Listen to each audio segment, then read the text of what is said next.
I don't think I have ever heard a sermon preached, that's me, from 1 or 2 Thessalonians. And I'm going to preach this morning from 1 Thessalonians chapter 1. And so I will be preaching to myself because I've never heard a sermon preached on it before. And I trust that as we look into God's word that we will be blessed and challenged as only the Lord can. So let's turn to 1 Thessalonians chapter 1 and read the whole chapter. It's only 10 verses. Let's read together.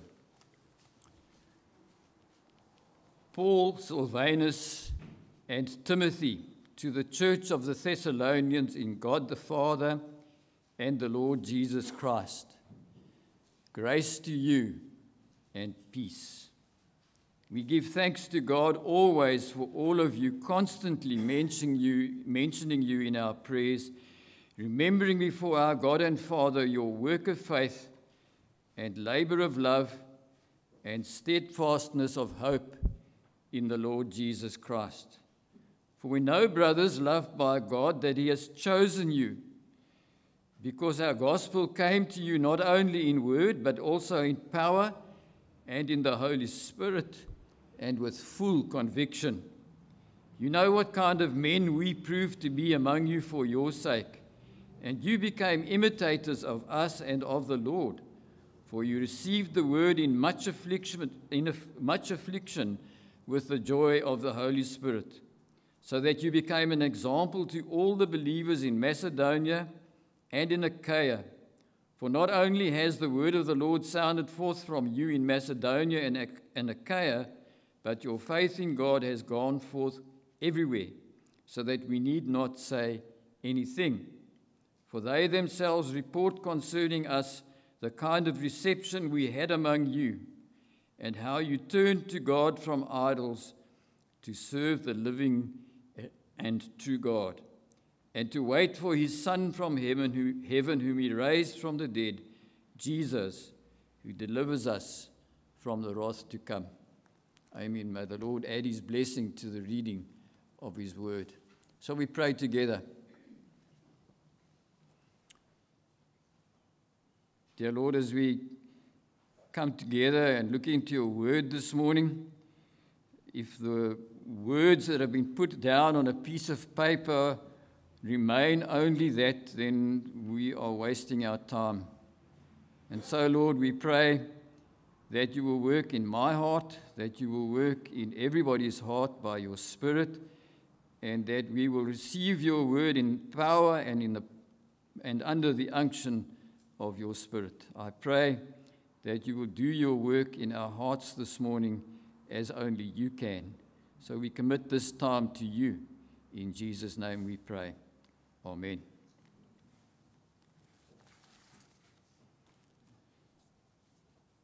One Thessalonians was written around AD 51 or 52, and it's arguably the first New Testament document that was written, Galatians being one of the others, one of those two. To get an understanding of the context which gave rise to Paul writing the letter to the church in Thessalonica, and even why a church arose there, we need to backtrack a bit to the book of Acts. But let's first look at some of the historical setting. The city is located in the north of Greece, and at that time it was in the province of Macedonia, and was founded in 315 BC by Cassander, and he was an officer in the army of Alexander the Great. Cassander called it Thessalonica in honor of Alexander's half-sister Thessaloniki, with a K-I. Thessalonica is spelled with a C-I, and the lady's name was with a K-I. And that's the city's current name, Thessaloniki. I don't know if you pronounce it like that, but that's what its current name is. The city is shadowed by Mount Olympus of Olympic Games fame, and is bordered by the Aegean Sea. And so it had a very busy seaport. Also, it was on the main trade route from the east through to Rome, and the road was called the Via Ignatian. At the time that Paul went there, the city was the capital of the province of Macedonia and was part of the Roman Empire. So apart from the citizens who lived in Thessalonica, we would have had a city full of sailors because of the ships and the passengers of the ships coming and going. And there would have been plenty of Roman soldiers as well because of the Roman, being a part of the Roman Empire. So it was truly a melting pot of all kinds of people. From a spiritual perspective, no less than 25 deities were worshipped. And I'm going to name some of them, including Zeus, Athena, Apollo, Artemis, Aphrodite, Dionysius, and of course the Roman emperor. So it was a community in darkness, worshipping dead idols or human beings. And so it was without hope and without knowledge of the true and living God. It's like what Paul experienced in Athens, as we read it in Acts 17, verse 16. His spirit was provoked as he saw that the city was full of idols. And so it would have been the same here in Thessalonica too. So how did Paul and Silas get to go to Thessalonica in the first place? Well, if you follow their movements as it's recorded for us in Acts 16 and 17, we find that on Paul's second missionary journey, they had been in Philippi, where they were imprisoned because of their uncompromising commitment and devotion to the Lord and to the gospel. But the Lord delivered them from that prison, and I'm sure we know the story. Otherwise, you can go and read about it in Acts chapter 16. And we find that the jailer and his family came to faith in the Lord Jesus because of this whole thing that happened at the prison. But nevertheless, Paul and Silas were asked to leave Philippi, which they did. And so here we have these two men, along with Timothy, traveling along the Via Ignatian. And they walked about 160 kilometers along the road, and they passed through Amphipolis and Apollonia, and eventually they arrived in Thessalonica, where there was a synagogue, as we are told, of the Jews in Acts 17, verse 1. Do we think it was pure hit and miss that they passed Amphipolis and Apollonia on their way to Thessalonica? No, definitely not.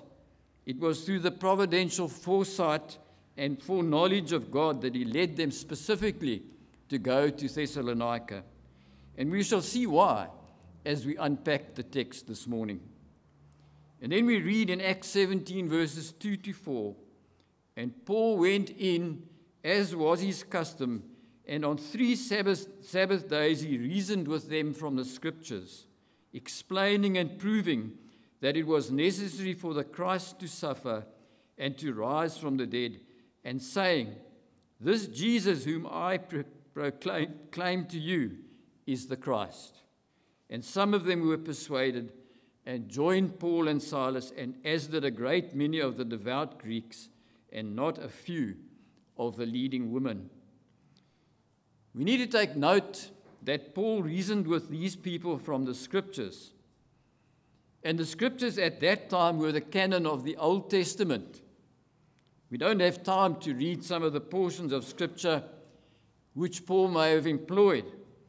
But here's some that he may have used: Genesis 3, Psalms 2:16 and 110, Isaiah 53, and there are many other parts of Isaiah that he could have used as well, and Deuteronomy 21, verses 22 to 23. Maybe he may have typically used these portions of Scripture as he spoke to them. But friends, here's the important thing. As much as the New Testament is revelation from God, so too is the Old Testament. And the great message of salvation is woven into the whole Bible. John Calvin wrote, let us from our part realize that as faith can be founded nowhere else than on the word of the Lord, so in all controversies we must take our stand only on its evidence, for Scripture is the true touchstone by which all doctrines must be tested. And Scripture, my friends, is the whole Bible, both Old and New Testaments. And so we see that as Paul over these 3 Sabbaths proclaimed Christ as the Messiah, God's Spirit worked in the hearts of those who embraced the gospel by faith in Jesus, and they were added to the number of those who were being saved. And of course, as it became known that there were those that had forsaken the old way of life and sought to put Christ first, opposition arose, as it always does.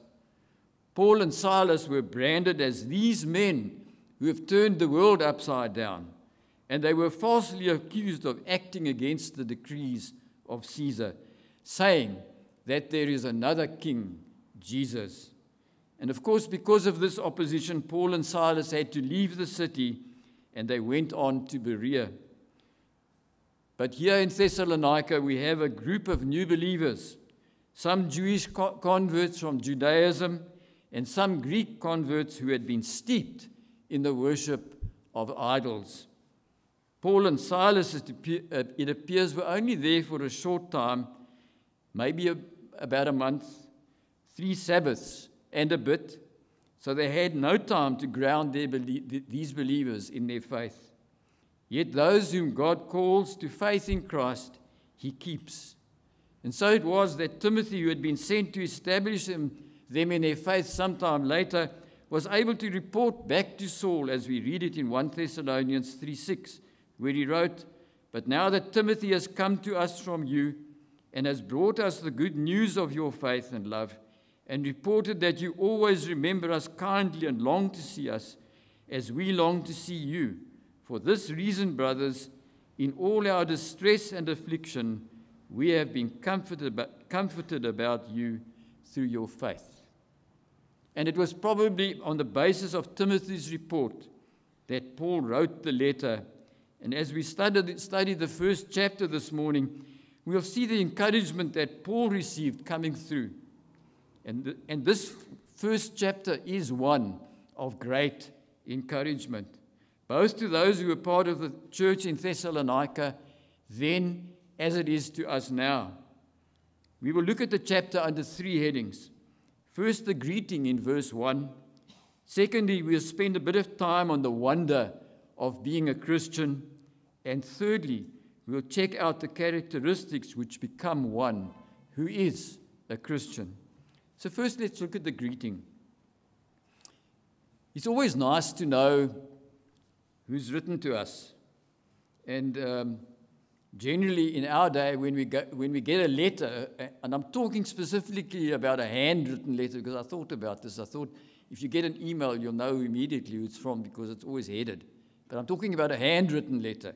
If you get a handwritten letter, you have to go to the end of the letter to see who's written to you.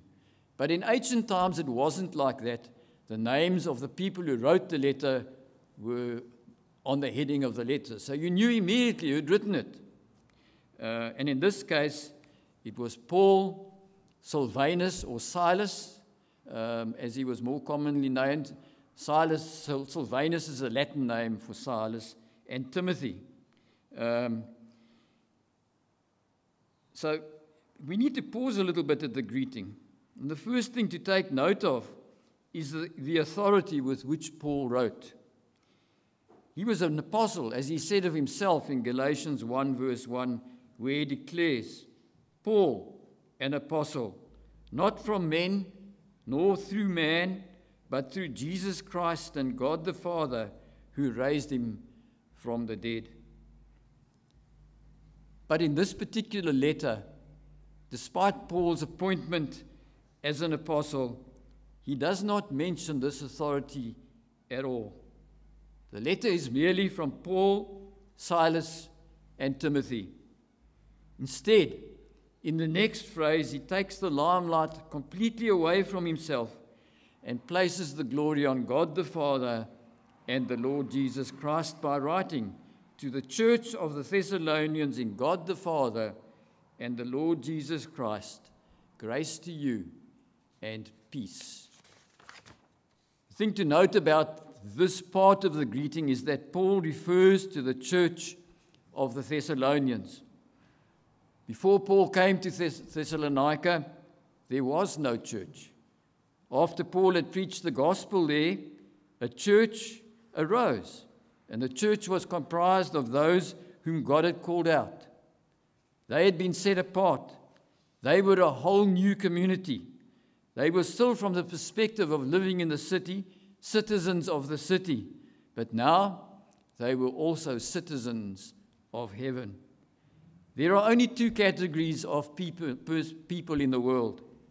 There are those whom God calls to become part of his family, the church, through faith in the Lord Jesus, and there are those who live on in unbelief. It makes no difference whether you call yourself a Buddhist or a Hindu or a Muslim or an atheist or a good person or anything else. There are only those who belong to the family of God through faith in Christ, and there are those who do not.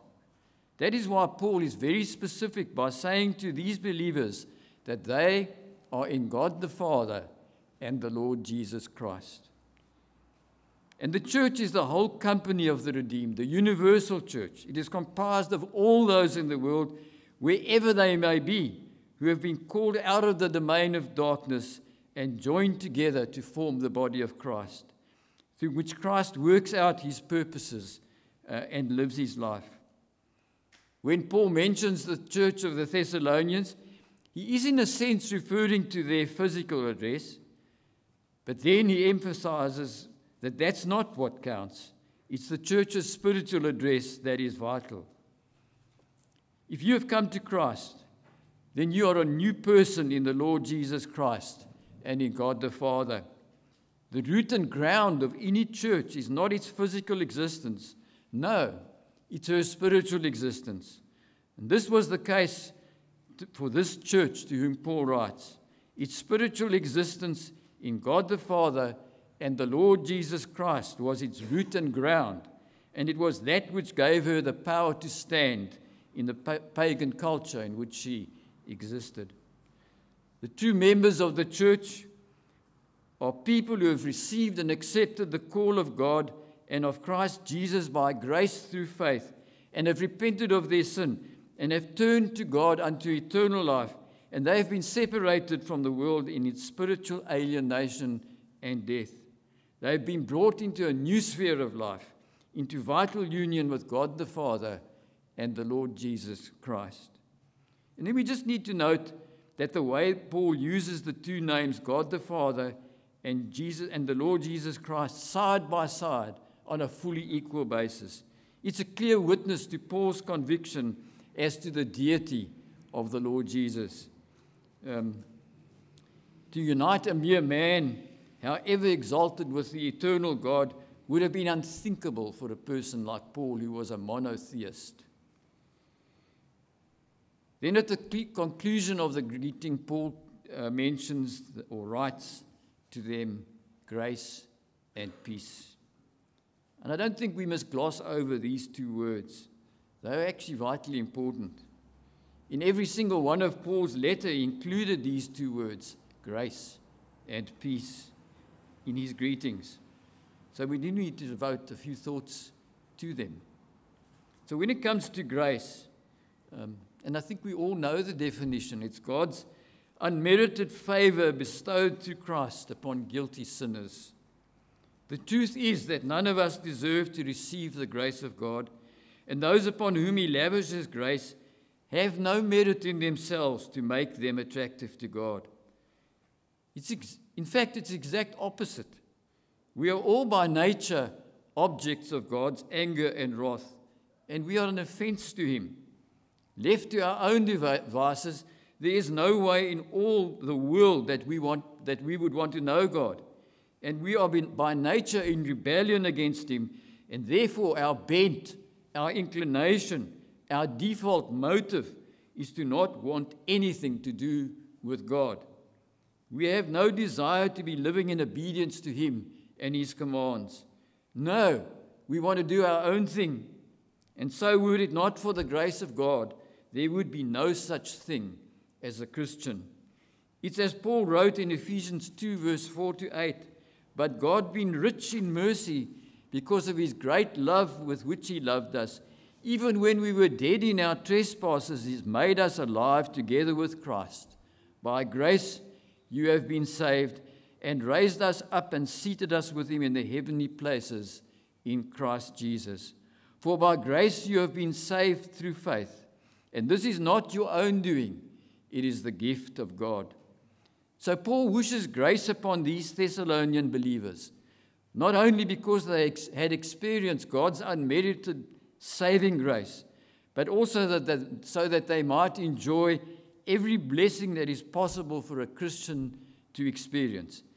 That this unfathomable attitude of God toward them in love may be granted to them in all its fullness and all its glory. And then we come to the second word, peace. I suppose we could approach it by asking the question, what does the experience of the grace of God lead to? And the answer is peace. In Romans 5, verse 1, we read, "Therefore, since we have been justified by faith, we have peace with God through our Lord Jesus Christ." Here we have it. A Christian who is one who enjoys peace with God. And this, my friends, must be the most wonderful thing in all the world, to know that you are at peace with God.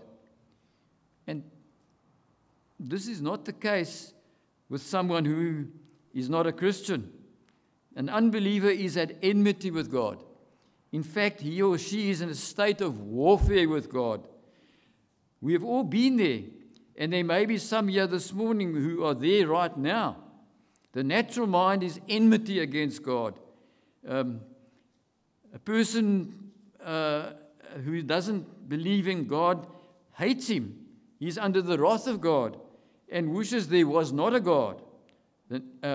He's always ready to embrace pseudo-scientific claims that God does not exist, or, in fact, he will simply live as if God doesn't exist at all.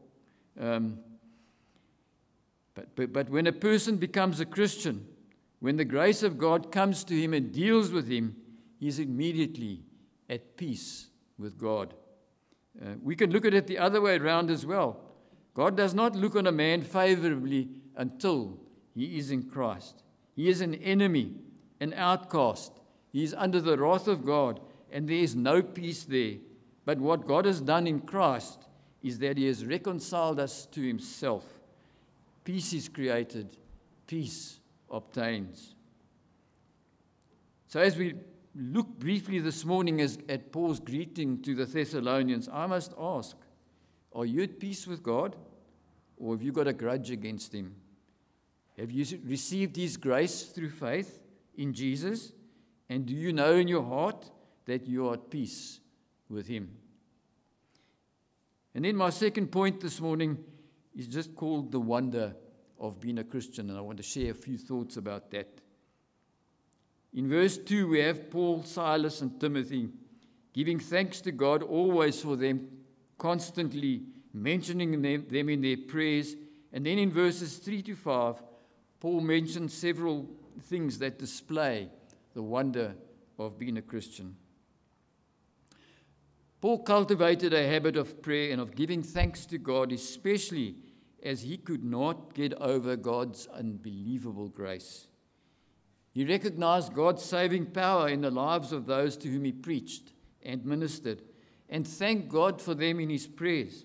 And we find that he does the same in respect of the churches in Rome, in Corinth, in Philippi, and in Colossae. But he does not stop there, because he indicates to these new Christians in Thessalonica that he constantly makes mention of them in his prayers. And I think here's a challenge to all of us. Is it true of you and I that we are so overwhelmed by the goodness and kindness of our great God and Savior that we are constrained, like Paul, to be constantly thanking the Lord for his grace and kindness to ourselves and to our fellow brothers and sisters in the faith? And do we take time out to pray for them? This super busy man, Paul, did. He prayed constantly with thanksgiving and petition. And I would venture to say that if you're a Christian, then Paul's example is certainly a pattern for us to follow. But Paul carries on and writes in verse 3, remembering before our God and Father your work of faith and labor of love and steadfastness of hope in the Lord Jesus Christ. Why does Paul thank the Lord in his prayers for these believers, for their work of faith, for their labor of love, and their steadfastness of hope? It's of course because those who have received God's grace will without doubt also be those who display these qualities.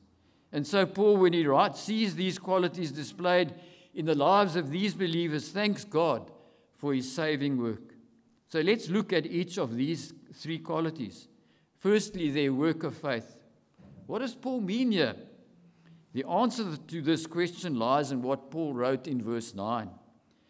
For they themselves report concerning us the kind of reception we had among you, how you turned to God from idols to serve the living and true God. They turned to God from idols to serve the living and true God.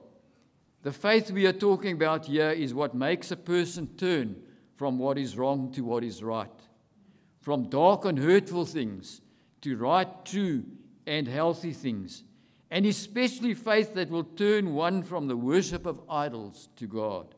Notice the direction of this action. It's from idols to God. Elsewhere in Romans 1 verse 5, Paul calls this work of faith the obedience of faith. This work of faith, if you like, the obedience of faith, is not merely a statement that we believe. It is that, but it's not merely that. It does not mean acceptance with the intellect, although it is that as well, but it's not only that, or giving assent with the intellect. It means a surrender of ourselves, a committal of ourselves, the involvement of the whole personality. The way Paul taught it, no one can be regarded as having believed the gospel who has not repented and turned from a life of sin to a life of obedience to God in the Lord Jesus Christ. If I say I believe the gospel, I must be saying that I believe I am a sinner. I am under the wrath of God, that I am hellbound, and that I cannot save myself, but that God has provided the way in Jesus Christ and in Him crucified, and therefore I believe. And if I believe that, I'm not going to continue where I was. I must be mortified by my sin, which caused the Son of God to come to this world to suffer the punishment for my sin on the cross. This sorrow I have for my sin must be that which makes me turn away from my sin. I do not want to belong to this world and its ways any longer. I want to belong to the Lord Jesus and live to please Him who has done so much for me. I not only own Him as my Savior, but I own Him as Lord of my life. That, my friends, is this work of faith that Paul is talking about as he outlines it for the believers in Thessalonica. And of course, the one thing leads to the next. For without God's saving grace, which includes the work of faith that we have just outlined, there would be no labor of love. And again, Paul, Silas, and Timothy gave thanks to God for the display of this mode of behavior in these Thessalonian believers. It was not a case of these Thessalonian believers doing good things to earn brownie points, because that is not even a possibility. Because before God we have no merit of our own that we can do anything which will earn merit. No, it was born of their love for God and the knowledge of His saving work in His lives, that they could do no other than serve the Lord with gladness in their hearts and serve Him in any capacity that He may require of them, however hard and difficult this labor might be. It's akin to what Paul wrote in 1 Corinthians 15, verse 58. Therefore, my beloved brothers, be steadfast, immovable, always abounding in the work of the Lord, knowing in that in the Lord your labor is not in vain. And you know that, sorry, I lost my place there.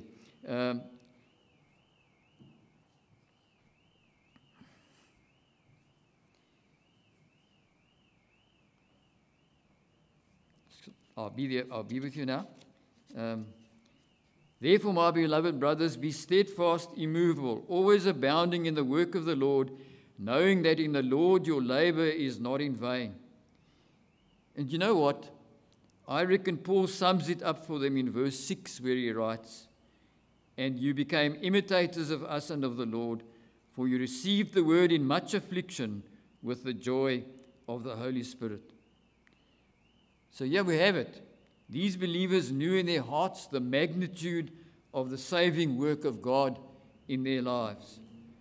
They were new creatures in the Lord Jesus Christ, and they had the joy of the Holy Spirit in their hearts.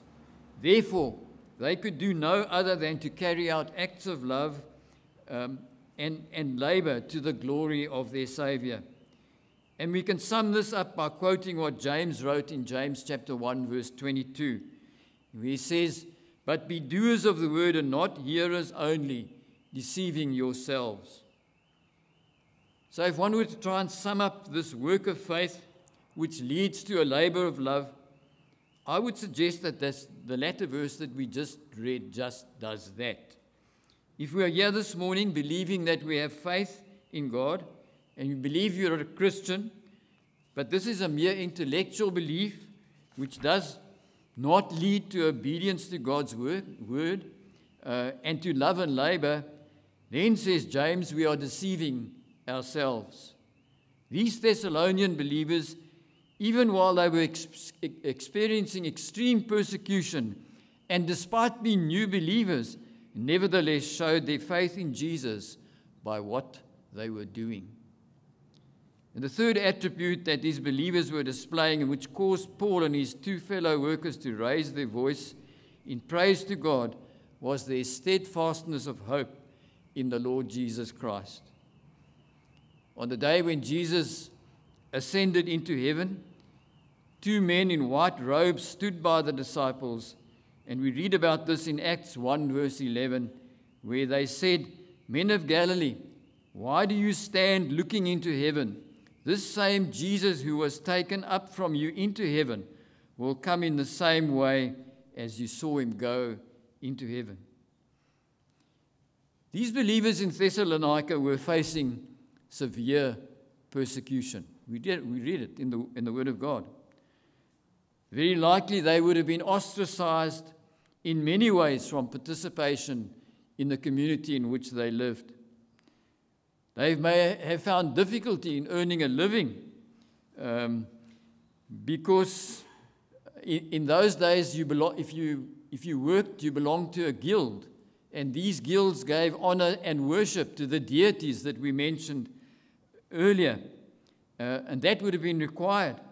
So they would have found difficulty in being employed.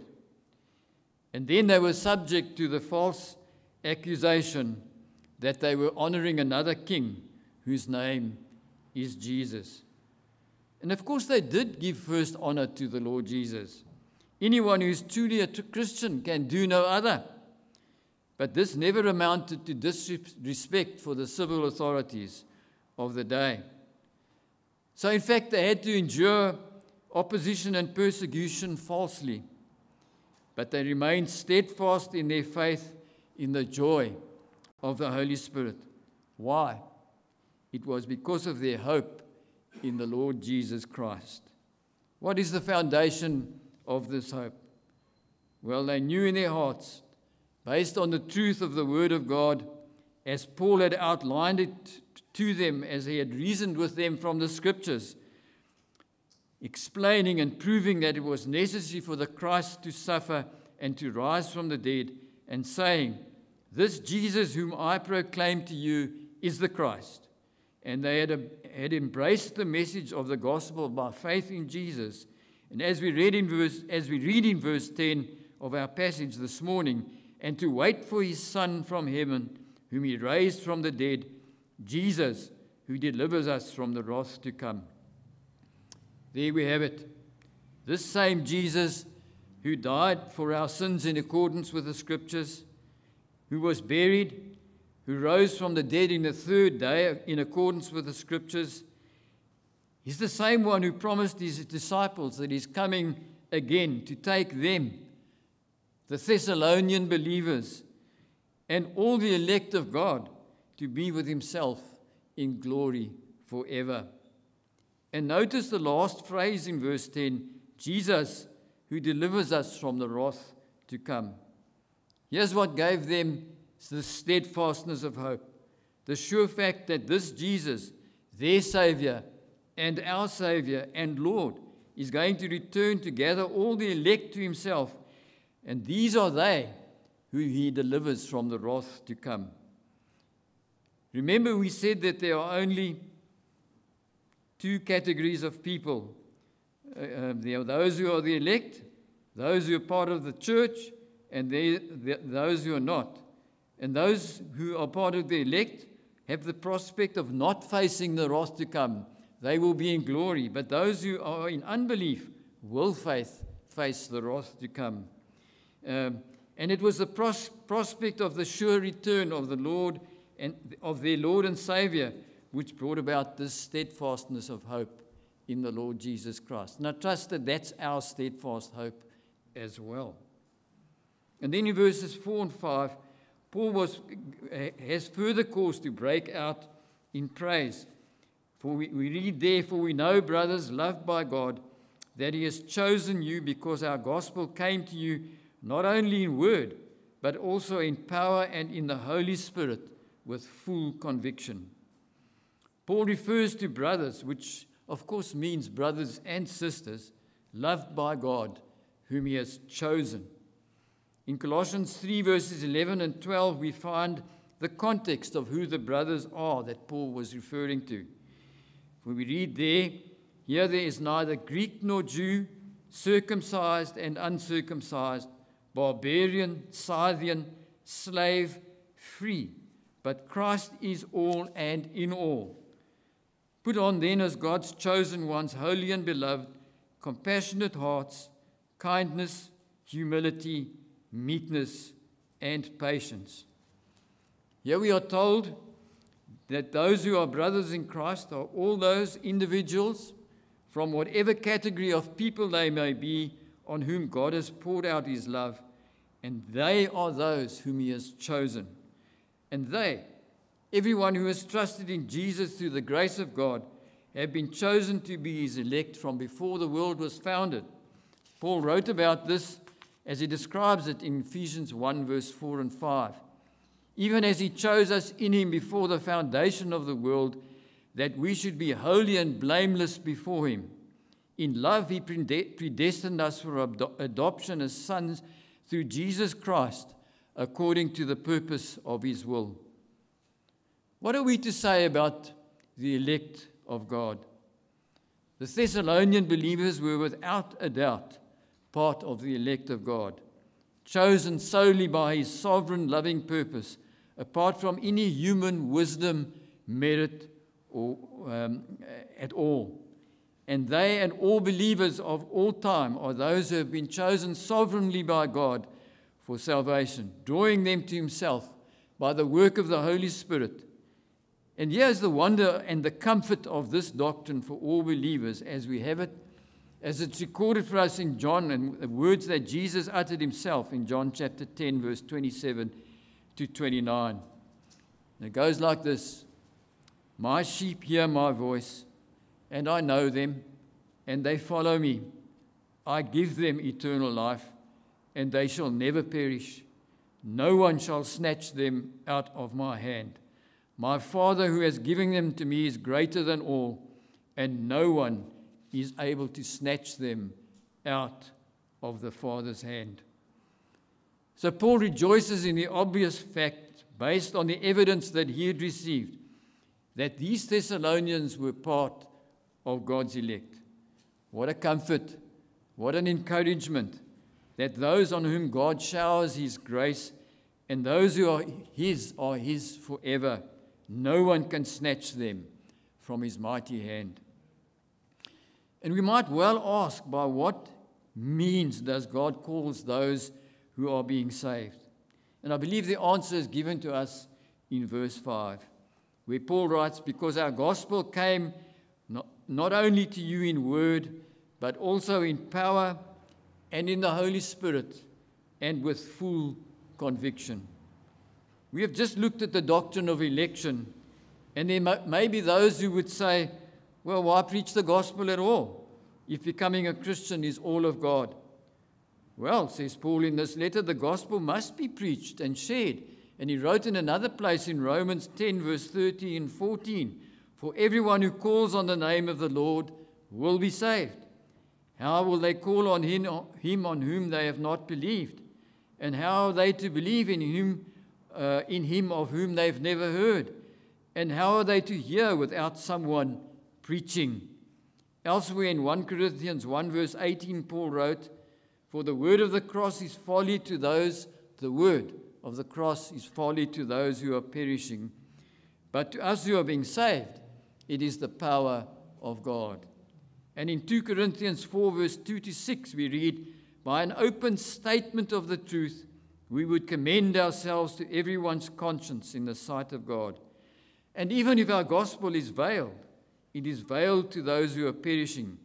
In their case, the God of this world has blinded the minds of unbelievers from seeing the light of the glory of Christ, who is the image of God. For what we proclaim is not ourselves, but Jesus Christ as Lord, with ourselves as your servants for Jesus' sake.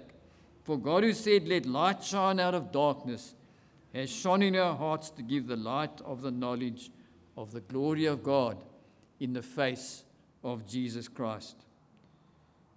So the gospel imperative is that we must preach it and share it. Some will ignore it, or it will be folly to them. Some will be antagonistic in their reception and reject it. But some, those on whom the light of God's glorious saving power shines, will receive it with conviction and assurance through the agency of the Holy Spirit, and those who receive it are the elect. Then Paul ends verse 5 with the phrase, you know what kind of men we proved to be among you for your sake. Paul, Silas, and Timothy came to Thessalonica, and in the light of their belief in the power of the gospel, they shared it based on the truth of the Word of God. But Paul is saying here also that their conduct displayed their changed hearts. These Thessalonians had never heard the gospel before, and it was vital that they saw true Christian behavior displayed to them. Where better to witness it than in the conduct of those who preached it? And so we should ask ourselves whether our conduct matches with someone who claims to be a Christian. But then more particularly, are we those who above all else are driven to share God's saving power with those we have contact with? Let's be individuals who do that, and let's be a church that is passionate for the saving of lost people. And then my final point this morning is the characteristics that become one who is a Christian. And these characteristics shine out for us in verses 7 and 8. The first thing to note is that these believers set an example to all the believers in Macedonia and Achaia. This serves to say that the people were going out from this community of believers in Thessalonica, and their faith in God was evident everywhere they went. They were not secret service Christians who were only Christians when they met together. No, they behaved like people whose hearts had been changed into the likeness of their Savior, the Lord Jesus Christ. And this was evident wherever they were. They did not fall into the ways of the world when they were away from their Christian brothers and sisters, and everyone saw this. Secondly, the word of the Lord sounded forth from them not only in Macedonia and Achaia, but in addition to that, Paul says, everywhere. They were not ashamed of the gospel, for it is the power of God for the salvation of all who believe. So they sounded it out. And this was despite all the difficulties that they faced. Listen to what Paul wrote to them in the second letter to the Thessalonians in chapter 1, verses 3 and 4. We ought always to give thanks to God for you, brothers, as is right, because your faith is growing abundantly, and the love of every one of you for one another is increasing. Therefore, we ourselves boast about you in the churches of God for your steadfastness and faith in all your persecutions and in the afflictions that you are enduring. Remember earlier we referred to Paul, Silas, and Timothy passing through Amphipolis and Apollonia. Well, here's the reason. God was going to use these believers in Thessalonica to build his church throughout the region, in Macedonia, in Achaia, and everywhere. So this morning, in conclusion, I don't think that we had time at our disposal to fully deal with the content of the things that we discussed this morning. But I would suggest that there was certainly sufficient for us to have been challenged and encouraged in our faith. And so I would leave a few thoughts for us to think about. Firstly, you may be here this morning, and while you listened, you may have become aware that you have not received the grace of God. And you still find yourself agonizing over your guilt before his holy standard, and that you are actually facing wrath on the last day. You are not right with him. You are not at peace with him. Well, that is why Jesus, the Son of God, came to this earth, who through his sacrificial death and the shedding of his blood on the cross of Calvary bore the punishment for your sin and mine there, and satisfied God's just demand that we should be punished for our sin. And the promise is that all who believe in the risen Christ by faith, repent of their sin, and own him as Lord, are those who are reckoned to be right with God. Come to Jesus right now and believe in your heart that he alone can save, and he will do it. Secondly, let us who claim to be believers conduct ourselves in a way that befits someone who has received God's grace and mercy. Let us be doing those things which will cause our faith to grow abundantly. Let us show that we are Christians by our love for one another, and let us be steadfast in our faith, no compromise, even in the face of persecution. And then finally, let's be like those Thessalonian believers who are waiting expectantly for God's Son, Jesus, our Lord and Savior, whom God raised from the dead to return and deliver us from the wrath to come. Amen. Let's pray together.